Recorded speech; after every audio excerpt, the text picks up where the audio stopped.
starting with just a broad thought process around credit and why it's important. I would start with the point that credit is the bloodline for any economy. And interestingly, if I just share one observation on that, the topic of the conference, which is stressed assets at the center stage, it makes me worried a little bit because the fact it signifies the quantum of the problem and the challenge that faces the system today. So I do think this is certainly an important topic from regulatory, government, macroeconomic, as well as from an investor perspective. It does open up a lot of opportunities, needless to say, but something one needs to think about. I would like to cover my thoughts in three parts, just maybe touching a little bit from a macroeconomic perspective and what matters. Second, I'll spend a little bit of my thoughts from an outside-in perspective, looking at India from Singapore, on the regulatory and the creditor protection framework.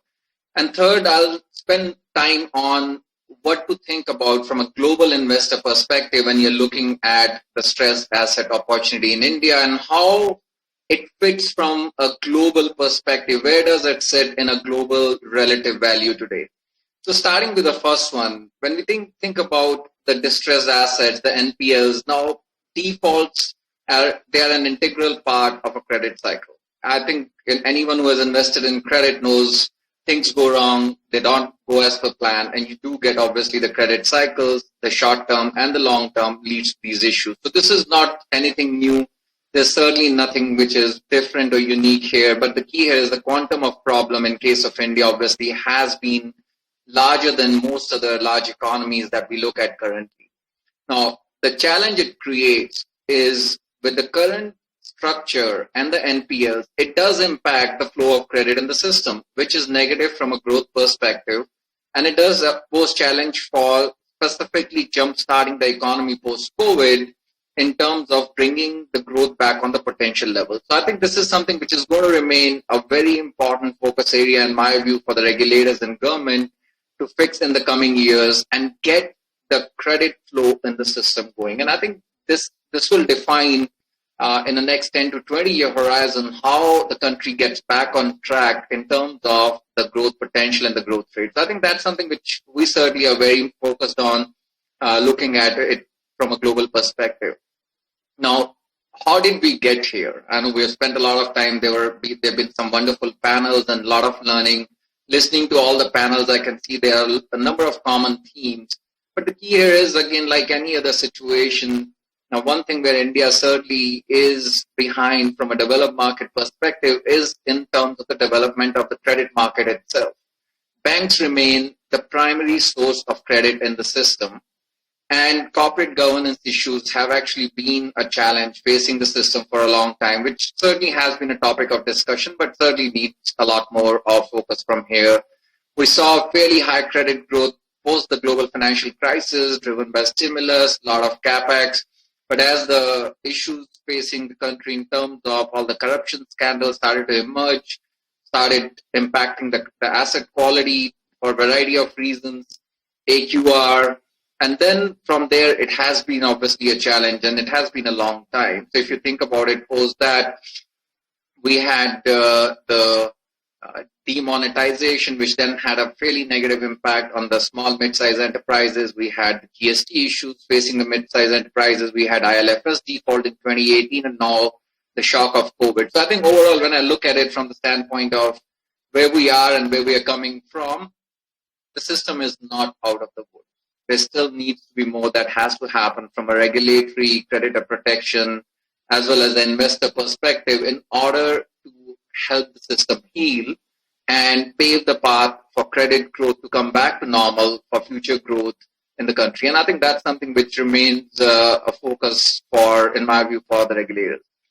Now, one of the challenges that I do see is also the fact that when you look at the impact of COVID, it has had disproportionate impact on certain segments, whether it's in terms of sectors, as well as in terms of the MSMEs, and obviously we have also started to see some challenges facing now the retail. So a lot of the areas which were probably not as much under pressure or less under pressure prior to COVID have started to come under pressure, which means that the challenge will potentially further amplify, at least in the near term, before we see a peak, stabilization, and in a way healing of the system. So I think we still have somewhere to grow to go from here. Now, that brings me to the regulatory and the creditor protection or IBC framework aspect. In terms of the regulatory side, the regulations in India, when we look at it from a global perspective, they continue to evolve, but they maybe actually need to at some point go through a revolution rather than evolution, because we still see the regulatory framework, even though has been focused on getting more foreign capital, has been focused on opening up the access more, but in some certain ways still remains more constraining than a number of other countries in the region and globally. So the flow of capital, by virtue of what the capital account is still not as free-flowing. The challenges with regards to the access, specifically when you look at from a stressed asset perspective, from the ability for foreign investors to directly participate, you can do it. You can obviously go through the FPI, and then through NCD structures, you can go through AIF, you can have ARC, but the more it can be simplified, and the more obviously the focus can be on simplifying the tax aspect for domestic and global investors, there's potentially more of an appetite you will see for capital to flow in, because needless to say, India not just needs capital, it needs capital, capability, and capacity when it comes to the reconstruction, rehabilitation of these stressed assets. From a creditor protection framework standpoint, I think this is a very, very important area. We talk about it. I remember going back maybe a decade or even 5-6 years ago, talking about the sanctity of a contract. To me, if you're a credit investor, that's critical. And that was the question mark pre-IBC, and that's something which has been a huge shift. There certainly has been a lot of improvement, even though I would say if you look at the overall implementation in the last 5 years, there has been obviously a pause for 12 months. There have been a lot of delays. There have been a number of realization and resolutions. There were certainly a lot of big numbers that came out in 2020 with some of the larger cases getting through. But when you look at all of the 4,376 cases that got into the system till March of 2021, you still see a very mixed result. And when you look at the recovery rates closer to 40%, you again look under the hood, slice and dice, larger cases versus the smaller cases, liquidations versus the buyout, you see again a very mixed result. So I think there's certainly, it's better than the liquidation value, almost double of what we see on an average, but still actually raises some question mark around how do we think about the value creation, value preservation, and downside protection as a credit investor, and how does it work out in a distressed situation. So I think there certainly has been a significant improvement, but there's still a long way to go. And lastly, there was a panel discussing the pre-pack, which I think not a game changer, but certainly a critical and an integral part of what one would expect for the framework going forward. So I think from that standpoint, there's certainly a lot of positives and a few areas that we would need to think about going forward, which I'll cover later in the next part of the discussion. And lastly, just the final set of maybe thoughts or questions on the IBC itself. As I said, it's certainly a positive as a whole and has the potential in the long run to be a game changer, which will transform the way credit works in the system today in India, will lead to the functionality and development of the domestic credit markets, and not just the banks being the primary source of credit provision, but it still needs more of a work there. The pause during the last 12-18 months that we saw, it does actually start to put some question marks from global investors on the resolve, the lack of adherence to the timeline. This obviously puts a question mark around the discipline with regards to the process, and the recovery rates, even though recovery rates are what they are, but to some extent the delays decaying the recovery rates, it actually challenges some of the requirements of how investors look at it and how they try to gauge their overall return profile. So that brings me to the last part of the discussion around global investors' perspective, which is how do global investors look at the markets right now. And one of the things, again, taking a step back, if I look at today, as we see the world coming out of COVID, we see the world has a lot more debt, but a lot less of yielding debt. The world has obviously a lot of liquidity, but a lot lot fewer areas with high return potential. And the fact that in most of the developed countries, with a level of profound monetary and fiscal stimulus, the credit cycle got pushed out by a few years. And I think that obviously opens up a very interesting space for India, because on the global stage, from a distressed market perspective, there are not many large economies where you have the ability to invest at scale in size in the distressed market. The only market where we have started to see some dislocations and potentially an early stage of even a smaller, but certainly a potential for distress cycle is China, where more due to the policy-induced push, we've seen significant dislocations. And obviously that can bring some competition from a global capital perspective, from global investor standpoint, though most investors would typically still be looking at both of the countries rather than choosing. The rest of the world still lacks a heavy distress cycle anywhere else in the world right now. So I think that gives India a very unique position. There's certainly, from a global stage perspective, it becomes an interesting space. I do think there's certainly a lot of value from a global investor's perspective to generate returns. There's a size in the market, which obviously is important from a scalability perspective. When you ask someone what's the size of the Indian stress market, if you ask 4 people, you might get 5 numbers, given how all over the place numbers are. But the fact is, when you slice and dice and think about the addressable market, and if that market is still between 30 to 50 billion out of the 150 to 250 billion of the stressed assets, it's still sizable. So I think it still gives you an opportunity to find your space where you want to invest.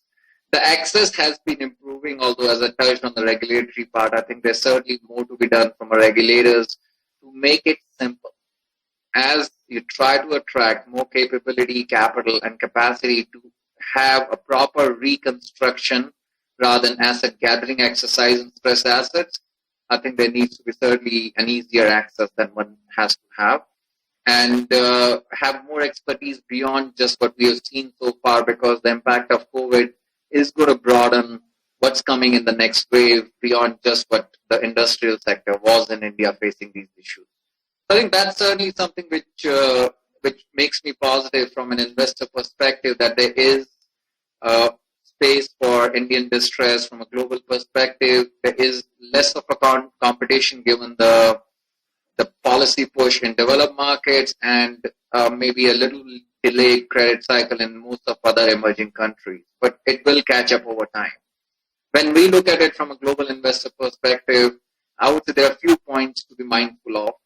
The first is, when we look at the distressed assets or even just the performing credit across the spectrum, the first most important thing is how you think about analyzing and pricing it. That's your first most critical defense mechanism as an investor, is to not go overboard on that. Understanding the local market sector level idiosyncrasies are critical, because the fact is, picking up the right industry sector is always important. In a simple way, if you have a decent house in a really good neighborhood versus a good house in a very poor and deteriorating neighborhood, that the former will actually carry better value over a long run. Balance sheet restructurings versus the business turnaround, 2 different things. And you see a lot of people spend humongous amount of time in building the house in Excel and PowerPoint or Word documents. Businesses are not turned around on PowerPoint or Word. So I think there certainly needs to be more expertise that needs to come in to have more of the domestic on-ground presence of experts who know how to really turn around the business and have patient capital alongside. Needless to say, given the time unpredictability, there's always critical to have, whether it's in the financial projections or the time aspect, to have buffer. The buffer is critical because you can always run out of time, and the fund life, something we touched on in one of the panels, and actually be on the right track but don't get the returns you actually deserve from the right investment. And last thing, more from a foreign investor perspective, is do mind the currency gap. And I think this is an interesting point, because I've seen so many charts, so much of the analysis from so many different people saying in the long run, the Indian rupee depreciates between 3 to 3.5% against the dollar. Lightning only strike once. So, well, that 3 to 3.5% number might be right in 30-year horizon. You might get carried out in sometimes the short-term horizon. You need to think about how you manage that risk. Doesn't mean you're hedging all of your exposures, especially not in distress. But the fact is, it's important to have a sense of how that gets managed. So from putting that together, I do think, I strongly believe that the global investors with the local footprint do bring a really interesting and an important perspective here in the Indian distress markets, where having the local footprint gives you the insight and knowledge and understanding of the markets, and having the expertise from a global perspective in terms of restructuring beyond just the balance sheet to the business level, I think gives you the edge in terms of thinking about the distressed markets from a long-term perspective. Now, just a couple of points before I summarize. What would it take? And I do think we have heard a lot of this in the different sessions, and we'll probably hear more of it. In terms of what would it take from the regulatory standpoint, what would one like to see as we look forward? The first is very simple, overall capacity, the infrastructure around IBC, the NCLTs, the benches. I think there needs to be more infrastructure. There needs to be more infrastructure suited to today's time when we are all sitting virtually and trying to function. I think we are running out of time on not building it fast enough, and I think that's going to be critical as I look forward to clear the system, unclog the stressed asset pipeline, and open it up for the system for the future credit growth, which is important for the growth of the economy. The second is rethink, reflect, and redefine the process, timelines, and milestones under the Bankruptcy Code. Doesn't mean it needs to be overhauled, but at the same time, if we are seeing significant delays, I think it really begs the question in terms of timeline and milestones. If there is a very prescriptive timeline and it's not being met, I think someone needs to take another look and say, how do we make it better? Because again, from a global relative value perspective, in addition to the return on capital or investment, there's also something called the return on time, which obviously really gets diluted if the timelines are not met. So something which will remain obviously important for a number of investors. And lastly, think about the learnings one can have from other more established jurisdictions in terms of changes that can be actually made. Simple things, maybe look at the US Chapter 11 or the UK law. Potentially, for example, can we actually have the possibility of the lenders in a process bidding alongside the other bidders for the assets who are ready to actually go in, restrike the whole capital stack and bring it back together in a sustainable way over a longer term. And sometimes, not always, but sometimes that might be the most viable option, because as the time decay really hurts the businesses, especially in a case where a lot of these businesses tend to be very promoter heavy-handed, there is a real lack of the management capability and bandwidth in a number of these businesses. And I remember one of the terms used, night watchman. I would have said caretaker for the resolution professionals. The key is during that care and maintenance period, the value, if not getting destroyed, it's also not getting generated. It isn't care and maintenance when any company is under this process. So to bring it back all together and summarize my simple views, I would just make it 2 points. I think from a global perspective, the Indian distressed market certainly is open for business. It's one of the attractive markets worth looking at, but it does come with a caution, and a footnote says is handled with care. And the second is from a regulatory and the government perspective, given we are closer to now 5-year anniversary of IBC, I think it is time looking at the experiences in terms of the process, timeline, and everything, and figure out what can be done to enhance it further to really make the overall solution more comprehensive for the stress asset problems, and use that in order to pave the path for longer-term development of the credit markets in India, which is going to be the future growth bloodline that the country needs.